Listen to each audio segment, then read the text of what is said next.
आप जानते हैं कि इस समय एग्जिट पोल पूरी तरह से एग्जिट हो चुका है और रुझानों में हमारे सामने वास्तविक परिणाम आ चुके हैं चुनावों के।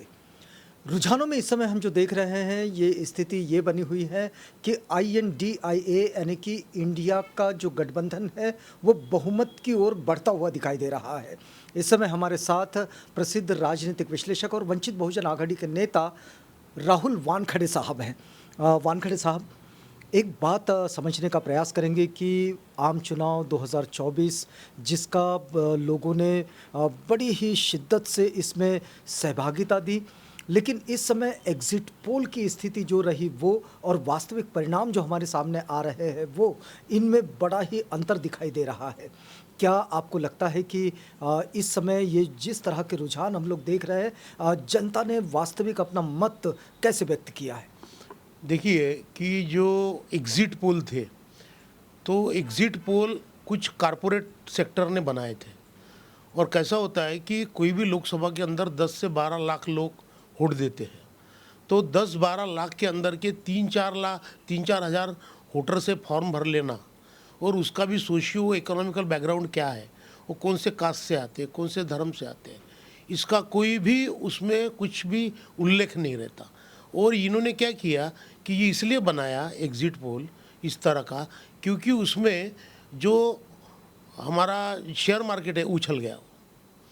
तो उस उछले हुए शेयर मार्केट का फ़ायदा कारपोरेट सेक्टर को। लेकिन आज शेयर मार्केट की जो स्थिति वो दिखाई गिर दे गई, रही है, तो गिर गई, तो 3 दिन में कमाए ना उन्होंने। अच्छा। हाँ, तो ये गेम प्लान है सब, ये सब गेम प्लान होता है।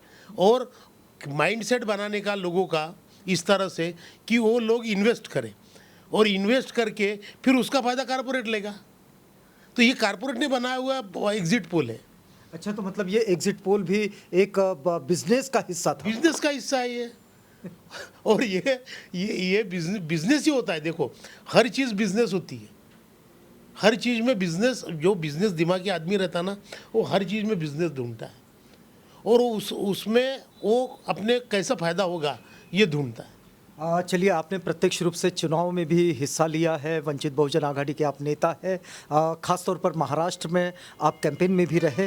महाराष्ट्र में ये जो स्थिति दिखाई दे रही है कि लगभग 25 से ज़्यादा सीटों पर INDIA गठबंधन आगे दिखाई दे रहा है।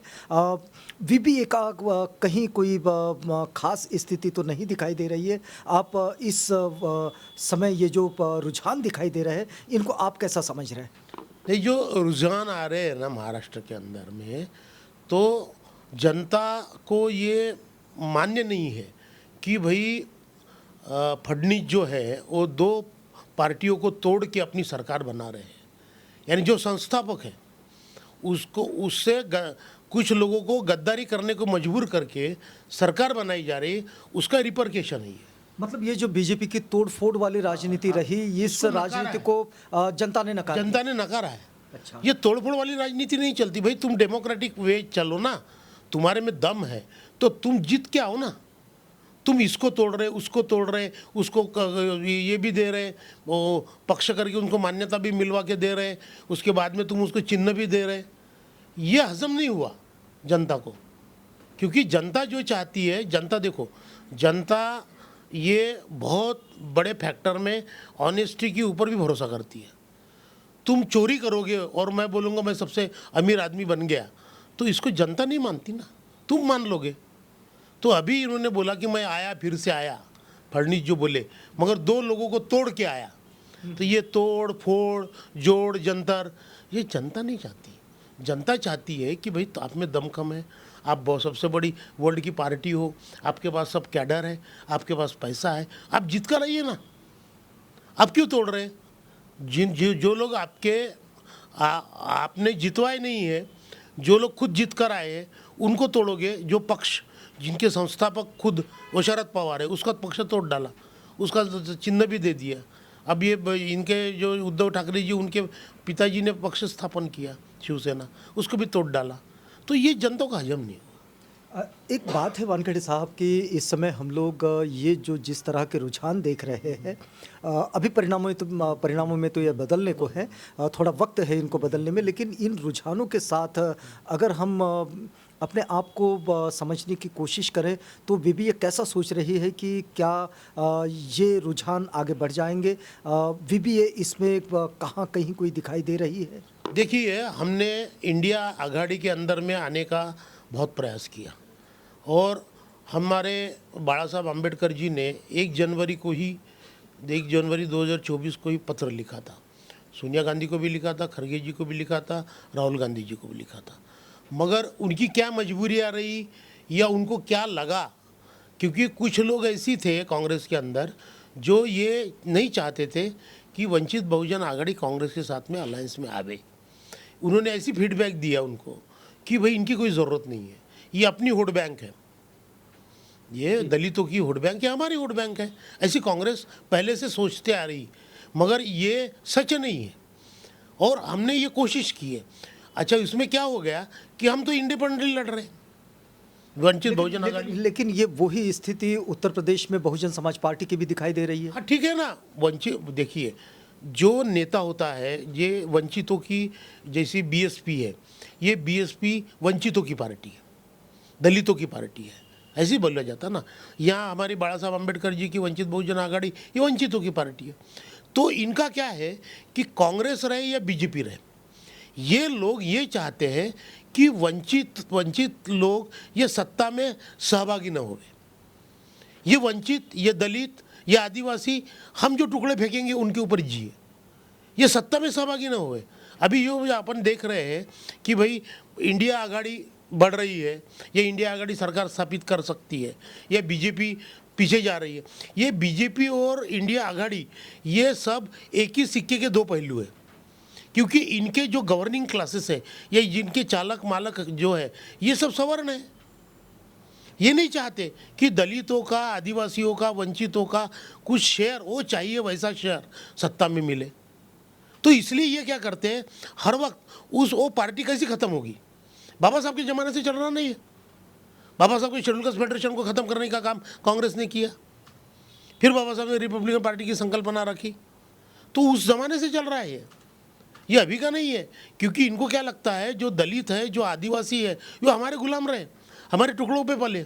आपको ऐसा लगता है क्या कि अम्बेडकराइट सेगमेंट में जो पॉलिटिक्स हो रही है उस पॉलिटिक्स में भी उसकी रणनीति में या फिर उसकी रणनीतिक योजनाओं में कोई खामी रह जाती है? नहीं नहीं, खामियां तो हर जगह रहती है, बात वो नहीं है, खामियां रहती है, मगर हम विश्वास भी डालते हैं। हम ऐसा नहीं विश्वास डालते ना, हम जुड़ना चाहते हैं, मगर वो जोड़ना नहीं चाहते। जैसे पिछले वक्त मायावती जी ने समाजवादी के साथ में अलायंस किया था ना, उनके 10 खासदार चुन के आए थे। तो बात ऐसी है, उन्होंने ब्राह्मणों के ऊपर भी पहले 2007 में जब सत्ता आई तो ब्राह्मणों के साथ में उनका अलायंस था।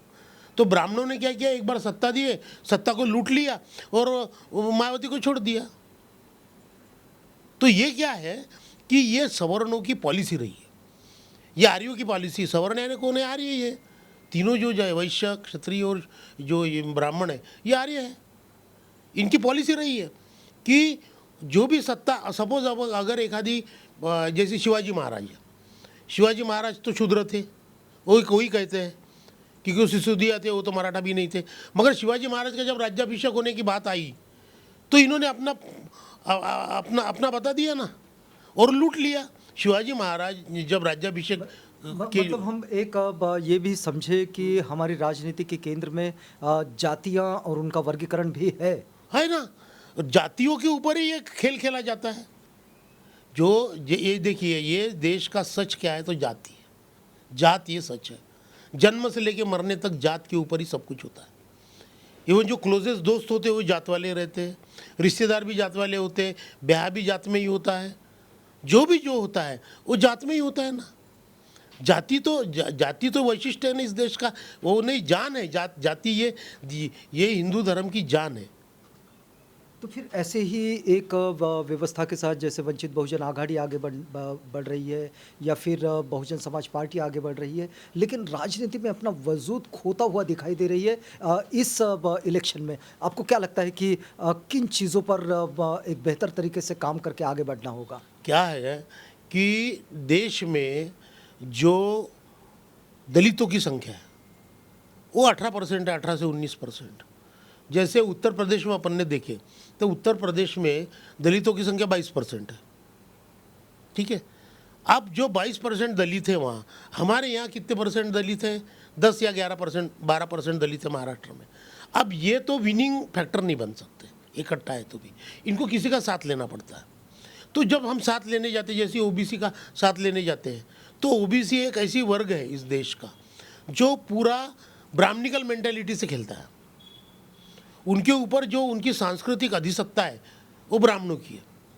तो वो क्या करता है कि हमारी ग्रेडेड इनइक्वालिटी जो है ना, तो ग्रेडेड इनइक्वालिटी क्या कहती है कि ओबीसी को ऐसी लगता है ये तो हमारे नीचे वाले हैं, हाँ, इनकी जात नीचे की जात है, तो ये हम नीचे वालों के साथ क्यों जाएंगे, हम नीचे वालों के साथ क्यों जाएंगे, वो ऊपर वाले के साथ जाना चाहते हैं। तो ओबीसी ये सबसे बड़ा फैक्टर है इस देश के वोटर का। आपको क्या लगता है ये कड़ियाँ कैसे तोड़ी जाएगी? तो ये कड़ियाँ तभी टूटी जाएंगी कि जब ये जात जो है, ये जात कमज़ोर होगी। ये जात कमज़ोर होने का एक ही है कि हम यहाँ ऐसी हो सकता है कि ओबीसी की एक नेशनल पार्टी बने, ओबीसी की ही एक नेशनल पार्टी बने, और उसके साथ में फिर ये दलितों की पार्टियाँ जुड़कर इस देश में सत्ता ला सकते हैं। चलिए हम थोड़ा सा रुझान भी बता देते हैं हमारे व्यूवर्स को। देखिएगा, अमरावती से नवनीत राणा बीजेपी की उम्मीदवार ये पीछे चल रही है, और लगातार नगीना से चंद्रशेखर आज़ाद बढ़त बनाए हुए हैं। इस समय इंडिया गठबंधन को जो हम देखते हैं, ये गठबंधन लगभग रुझानों में तो ये आगे दिखाई दे रहा है। अमेठी से एक बड़ी खबर है कि यहाँ से स्मृति ईरानी बीजेपी की नेता ये पीछे चल रही है। और हमारे साथ इस समय ये जो बातचीत में आगे बढ़ रहे हैं राहुल वानखेड़े साहब के साथ, आपको ये भी याद दिला दें कि उत्तर प्रदेश में इस समय इंडिया गठबंधन लगभग 48 सीटों पर यह आगे बढ़ रहा है, और डीएमके तमिलनाडु में 36 सीटों पर आगे दिखाई दे रहा है। वानखेड़े साहब, ये जो रुझान इस समय हम लोग देखते हैं, आपको क्या लगता है कि ये जो रुझानों में जो मैंडेट दिखाई दे रहा है, क्या ये जनता ने पिछले 10 सालों के एनडीए के कार्यकाल को नकारने का ये मैंडेट दिखाई देता है? नहीं, इसमें मोदी जी ने जो कदम उठाए, मोदी जी ने नोटबंदी की 8 नवंबर 2016 को, आधी रात में उठकर उन्होंने एक सुल्तान जैसी करता है उस तरह से वो बोला कि भाई 12 बजे के बाद में ये तुम्हारे नोट चलन से बाहर हो जाएंगे, ये कागज़ के टुकड़े बन जाएंगे। तो उसके अंदर में जो लॉसेस हुए, उसके अंदर में छोटी छोटी जो इकाइयाँ है, औद्योगिक इकाइयाँ है, स्मॉल स्केल इंडस्ट्रीज, वो 60 लाख में बंद हो गई। लाखों में करोड़ों में लोग बेरोज़गार हो गए, क्योंकि बहुत सारा जो व्यवहार था तो, और उन्होंने क्या उसमें तकरीर दी कि भाई इसके अंदर से भ्रष्टाचार, जो काला धन है वो ख़त्म हो जाएगा, फिर आतंकवादी को जो पैसा जाता वो ख़त्म हो जाएगा। तो भाई काला धन अगर था तो काला धन तो नोटों में नहीं रहता ना, ये किसी को भी मालूम है, काला धन नोटों में नहीं रहता। तो 99% नोट रिजर्व बैंक में वापस आ गए, जो भी उन्होंने बंदी की है वो वाले। तो इसका मतलब काला धन नोटों में नहीं था, यानी तुम्हारा परसेप्शन कितना गलत था।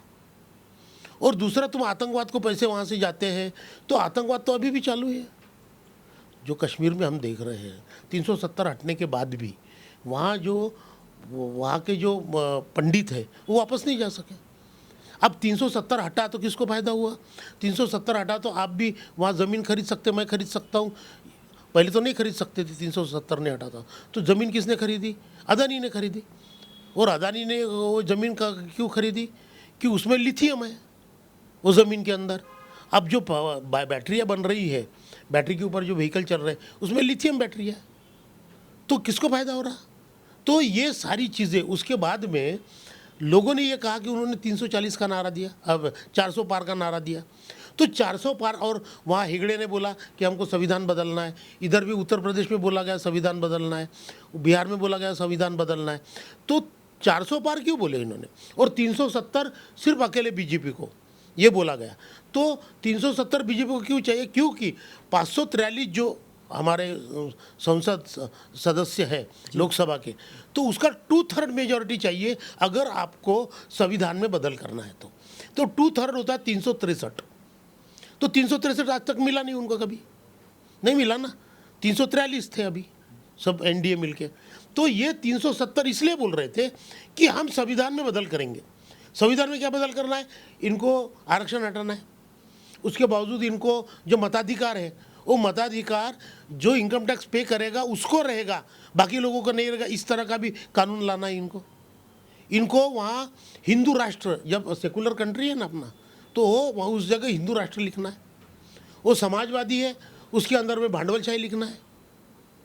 तो ये सारी चीज़ें लोगों के ध्यान में आई। उसके बाद में जब तुम्हारा लॉकडाउन लगा, एकदम से लॉकडाउन लगा दिया आपने। जब 500 लोग निकल रहे थे, पूरे पहली लाट में 500 लोग इंडिया में निकल रहे थे, दूसरे लाट में तो यहाँ 1000 अकेले नागपुर में निकल रहे थे रोज के, तब नहीं लगा। मगर उस वक्त लगा और लोग मर गए। जब गाड़ियाँ बंद है, बसेस बंद है, सब कुछ बंद है, सब कुछ बंद है, लोग मर गए। तो ये सारे लोगों ने, तो किसानों के आंदोलन देखो, फिर उन्होंने बोला कि हम 2 करोड़ देंगे रोजगार, नहीं दिए। 15 लाख आएंगे, नहीं आए। हम दुगनी करेंगे किसानों की आमदनी, नहीं हुआ। तो ये सारी जो झूठापन है, जो खोखलापन है, जुमलेबाजी है, इससे लोग परेशान हो गए। और इससे परेशान होकर उनको लगा, और ये चुनाव में भी बरकरार चलता रहा। और ये चुनाव में भी चलता रहा। मछली आई, मटन आया, मंगलसूत्र छीन लेंगे, भैंस चुरा लेंगे। अरे ये कोई पंतप्रधान बोलने की चीज़ है क्या? तुम्हारी जो गरिमा है पंतप्रधान पद की, वो पूरी तुमने ख़त्म कर दी। अरे कोई चीज़ बोलो ना आप कि भाई आने वाले 5 साल में हमको क्या करना है, मैं इस देश को कैसे आगे ले जाऊंगा। वो बोलो ना। कोई मछली खा रहा, उसके ऊपर बोल रहे, वो बोले तुम ये लेके जाएंगे, मंगलसूत्र लेके जाएंगे। अरे जिस आदमी ने मंगलसूत्र का कभी सम्मान नहीं किया, वो आदमी मंगलसूत्र लेके जाने की बात कर रहा। भैंस ले जाएंगे, तुम्हारे घर के ये सामान ले जाएंगे, चांदी ले जाएंगे जो आदिवासी की। कुछ भी बोलने का ये कोई स्टैंडर्ड होता है भाई? कोई स्टैंडर्ड नहीं है। मुसलमानों के लिए ज़्यादा पैसा रहेगा, उसका एक्सरे निकलेगा, फिर जिनको ज़्यादा बच्चे उनको बांटा जाएगा। मतलब देश के नागरिक अब लोकतंत्र की गरिमा को समझने लगे। नहीं, लोग इतने होशियार हैं, यानी इवन दो जो गांव खेड़े देहात के लोग हैं बहुत होशियार है। वो अपने को लगता है मगर बहुत होशियार है। वो बोलते नहीं है, मगर मत देते वक्त अपना सोच समझ कर मत देते। मगर दूसरी एक बात बताता हूँ, कुछ भक्त भी है। भक्त है ना, मोदी भक्त, बहुत बड़े मोदी भक्त है। तो क्या होता है राजनीति के अंदर में, जैसी हीरो वर्शिप होता है, तो हीरो वर्शिप ये धर्म के अंदर हो तो उसको मोक्ष मिलता है। एक आदि आदमी ने एक आदि देव को, भगवान को हीरो माना, उसका पूरा जिंदगी भर वर्शिप किया, तो उसको मोक्ष मिल सकता है, पॉसिबल है। और राजनीति में अगर हीरो वर्शिप किए ना तो डिक्टेटर पैदा होता है। तो ये डिक्टेटर पैदा होने के चिन्ह थे, तो इसलिए लोगों ने ये परसेप्शन किया। तो आपको ऐसा मानते हैं कि अभी इस समय ये जो हमें रुझान दिखाई दे रहे हैं, ये रुझान परिणामों में बदल सकते हैं? देखिए, ये तो शाम तक के पता चलेगा, मगर एक बात है कि तोड़ जोड़ कर बीजेपी सत्ता बनाने की पूरी कोशिश करेगी, पूरी कोशिश करेगी। ये कोशिश होगी, ये कोशिश होगी, क्योंकि जोड़ तोड़ना उनका धर्म है, तोड़नी उनकी आदत है। तो ये इंडिया, अगर इंडिया 272 के ऊपर इंडिया जाता है तो अपने जो सहयोगी है उनको बांध कर रखना, ये भी एक इंडिया के लिए बहुत बड़ी, अगर वो 272 पार कर, चुनौती है। क्यों कि बीजेपी ये तोड़ने में बड़ी माहिर है, और मोदी जी तो उसके चैंपियन है, क्योंकि महाराष्ट्र में जो हुआ तो उनके आशीर्वाद से हुआ। उन्होंने बताया, क्योंकि भैया वो जो बुलेट ट्रेन है वो चली नहीं रही थी ना, तो अब बुलेट ट्रेन तो फाइनल स्टेज पे आ गई। अब इसका फायदा गुजरात को ही हुआ। हाँ, तो बुलेट ट्रेन लाने के लिए उन्होंने बराबर सरकार बदल दी। तो ये सब, ये वहाँ से कई उद्योग चले गए। हीरा मंडी, ही जो हीरा बाजार था, डायमंड का बाजार, वो भी उधर लेके गए। हाँ, बहुत सारी चीज़ें लेके गए। तो उनको क्या है, वो हमारे बाड़ा साहब जी बोलते हैं कि ये देश के पंतप्रधान नहीं है, गुजरात के पंतप्रधान। तो गुजरात के लिए सब कुछ, समझे। चलिए, अगर मैं एक वंचित बहुजन आघाड़ी के एक लीडर के रूप में या फिर एक राजनीतिक विश्लेषक के रूप में अगर एक छोटा कमेंट चाहूँ आपका, तो आप कैसा समझते हैं कि इस पूरी धुन में अम्बेडकर वादी विचारों का जो राजनीतिक समीकरण है वो आगे कैसे बढ़ेगा? देखिए, एक तो अम्बेडकरवादी राजनीति जो है, तो उसको सबसे पहले अपना नॉन पॉलिटिकल जो बेस है वो मजबूत करना पड़ेगा। जैसी देखिए, कोई भी चीज़ आगे बढ़ती है तो उसका एक बेसमेंट होता है, उसकी एक जननी होती है। तो जैसी पहले अभी इनकी आरएसएस है, बीजेपी की आरएसएस के कारण वो आगे बढ़े, क्योंकि वहाँ पूरे सेक्रीफाई करने वाले लोग काम करते हैं, पैसे देकर काम करते हैं, पूरा सेक्री ज़िंदगी की ज़िंदगी लुटा देते हैं, तब जाके बीजेपी वहाँ तक गई। राष्ट्र सेवा दल था, राष्ट्र सेवा दल में लोगों ने पूरी ज़िंदगी लुटाए, उसका प्रचार प्रसार करते रहे, तो उससे कारण कांग्रेस आगे बढ़ी आज़ादी के बाद। ठीक है, तो हमारे यहाँ कैसी हुआ, एक अच्छा समीकरण बना था कि काशीराम जी ने एक बामसेब बनाई थी। जो लोग कर्मचारी थे वो खुद पैसे भी देते थे, खुद अपना काम भी करते थे, सब कुछ वो करते थे, तो वो एक बेस था। उस बेस को जिस दिन नष्ट किया गया तो फिर क्या हुआ कि वैसा बेस बना नहीं।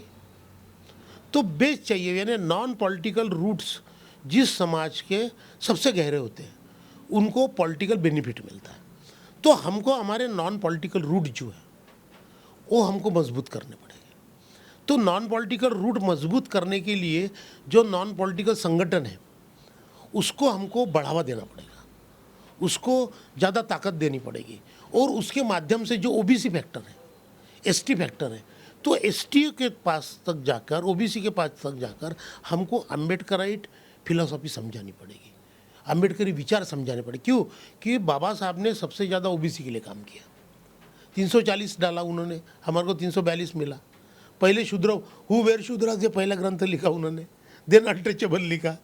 तो बाबा साहब का जो विजन था, तो बाबा साहब का यही विजन था कि ये ओबीसी जो है, ओबीसी यहाँ का मूल निवासी है, यही का है ना, एससी एसटी भी है, तो ये यहाँ के लोग अगर इकट्ठा आ जाए, यहाँ के जो ओरिजिनल लोग हैं ये इकट्ठा आ जाए, तो ये जो 15% लोगों की सत्ता चल रही है, पार्टी कोई भी रहे, वो 15% गवर्निंग करते हैं, वही चालक मालक सब वही रहते हैं। अभी बीजेपी आए या कांग्रेस आए कोई फ़र्क पड़ने वाला नहीं है, क्योंकि सबका कैरेक्टर सरी का है। ये भी चोर है, वो भी चोर है।